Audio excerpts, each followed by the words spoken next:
கோவிலுக்குள் நுழைய நுழைய அலறி அடித்துக் கொண்டு ஓடிய பதை பதைக்க வைக்கும் காட்சி.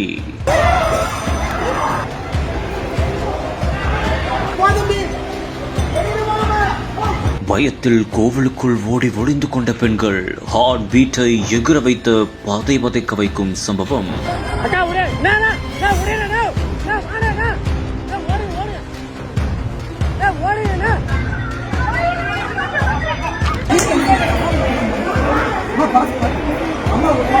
கோவை அடுத்த மேற்கு தொடர்ச்சி மலை அடிவாரத்தில் பூண்டி வெள்ளியங்கிரி ஆண்டவர் கோவிலில் ஒற்றை காட்டு யானை ஒன்று உணவு தேடி உள்ளே நுழைந்துள்ளது. மேலும் அப்போது தரிசனம் செய்ய சென்ற பக்தர்கள் அதை பார்த்ததும் அலறி எடுத்து ஓடியுள்ளனர். மேலும் அது கோவிலின் ஒரு பகுதிக்குள் நுழையவே மற்றொரு பகுதியில் இருந்து பக்தர்கள் தலை தெறிக்க ஓடியுள்ளனர். மேலும் ஒரு சில பெண்கள் பயமாயிருக்கு என்றும் ஓடி ஒளிந்து கொண்டனர். இதையடுத்து கோவிலுக்குள் அந்த யானை அங்கும் இங்கும் சுற்றியதால் பெரும் பரபரப்பான ஒரு சூழல் ஏற்பட்டது.